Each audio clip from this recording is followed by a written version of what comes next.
Now see इन question number 15। अब अगर आपने क्वेश्चन नंबर 14 और क्वेश्चन नंबर 15 को थोड़ा सा कंपेयर करा है तो ज़्यादा डिफरेंस नहीं है, बस इतना डिफरेंस है कि यहाँ पर ए और बी आ गया और वहाँ पे हमको क्या दे रखा था, नंबर्स दे रखे थे। तो करना वही है, ठीक है। डिफरेंस इतना है कि अब आपका जो पूरा फंक्शन है वो ए और बी में आएगा।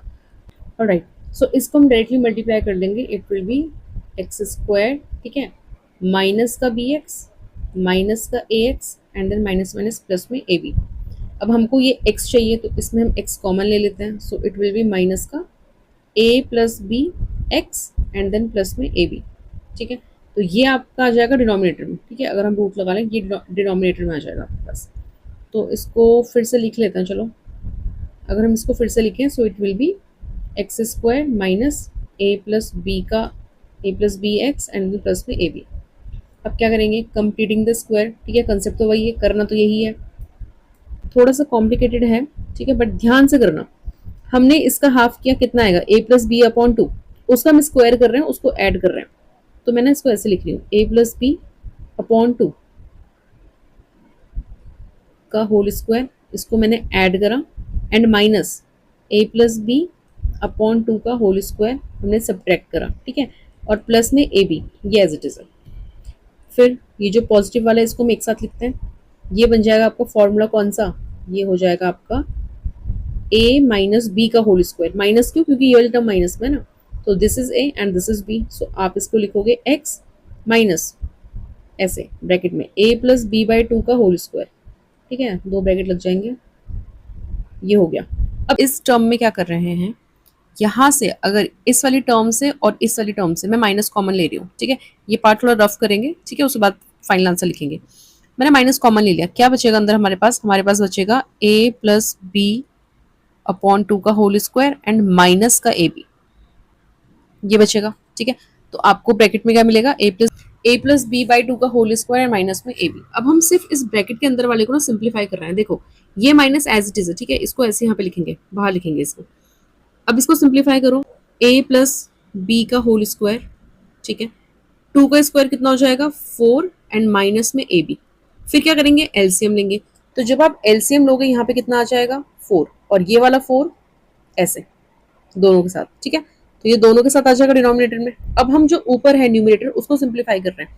तो इसको जब आप सिंप्लीफाई करोगे it will be A square plus B square plus two A B minus four A B and whole upon में फोर। अब और सिंप्लीफाई करो, इसको सिंप्लीफाई करोगे आपके पास क्या आएगा, a square plus B square minus two A b upon में फोर। इसको हम क्या लिख सकते हैं, क्या हम इसको ऐसे लिख सकते हैं, ए माइनस बी का होल स्क्वायर और अपॉन में फोर है। फोर को भी हम क्या लिख सकते हैं, टू का स्क्वायर। क्या मैं इस पूरे को स्क्वायर में लिख सकती हूँ, हाँ लिख सकते हैं। तो आप इसको किस फॉर्म में लिखोगे, ए माइनस बी अपॉन टू का होल स्क्वायर।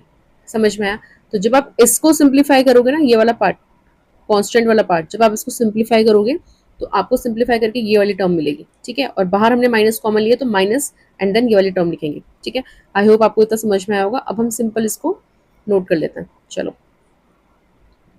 तो हम क्या लिख रहे हैं यहाँ पे आ जाएगा अंडर रूट के साथ A minus B upon two का whole square and then D X, ठीक है।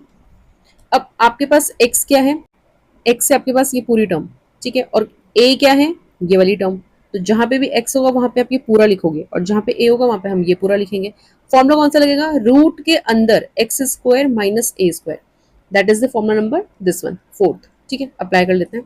सो we can write log modulus x। तो x क्या है आपके पास, x minus a plus B by two, ये तो x की वैल्यू हो गई। फिर क्या है फॉर्मूले में, प्लस, ठीक है।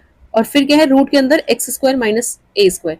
तो जो हमारा क्वेश्चन है, ये पूरी टर्म हमारे क्वेश्चन का तो सिंप्लीफिकेशन है। तो जब मैं इसको वापस सिंप्लीफाई करूंगी हमें क्वेश्चन ही तो मिलेगा। तो आप क्या करोगे, डायरेक्ट रूट के अंदर क्या लिखोगे, आप क्या करोगे, रूट के अंदर लिखोगे X, X minus A and X minus B. ये आपको सारे क्वेश्चंस में ऐसे ही मिलेगा, ठीक है। अच्छा क्वेश्चन था, इंपॉर्टेंट क्वेश्चन है, ठीक है। बस थोड़ा सा ध्यान से चीजें करनी है आपको, alright. Look at this question number 16। अब आपके दिमाग में ना बहुत सारे मेथड्स चल रहे होंगे, बहुत सारे थॉट्स आ रहे होंगे कि कौन से मेथड से होगा, कौन से मेथड से होगा। सबसे पहला मेथड तो हमारा है कि अगर कोई भी ऐसा फंक्शन है जिसको आप टी लेट करके दूसरा फंक्शन आपको मिलता है तो आप ये वाला मेथड यूज करोगे, ठीक है। अब देखने में तो ऐसा लग रहा है कि यहाँ पे कंप्लीटिंग द स्क्वायर होगा, होगा होगा वो भी होगा, लेकिन जो आपको इजीली मिल रहा है ना, आप पहले उसको अप्लाई करो।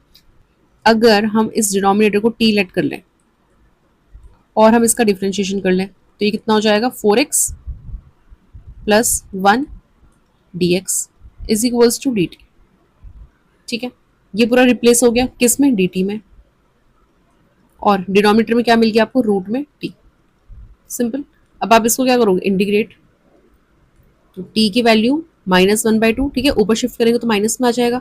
फिर आप इसमें 1 ऐड करोगे, तो 1 ऐड करोगे कितना आएगा, हाफ, और हाफ को हम नीचे भी लिखते हैं, तो ये तो हो जाएगा आपका रूट में t, और हाफ हम ऐसे लिखते हैं ना, 1/2, ठीक है। उसके बाद क्या करते हैं, हम t को रिप्लेस कर लेते हैं, तो 2 and what is t, root में लिख लेंगे। t क्या था हमारा, डिनोमिनेटर 2x स्क्वायर प्लस में x माइनस 3 एंड प्लस में c। This is the answer, ठीक है। तो आप ऐसे क्वेश्चंस जो आपको इजी लग रहा है, जो आप, क्योंकि पेपर में ये तो लिख के नहीं आएगा ना कि ये एक्सरसाइज 7.3 का है, वही मेथड अप्लाई करना है, ठीक है। तो आपको जो भी कन्वीनियंट है आप उससे कर लो। So this is the answer.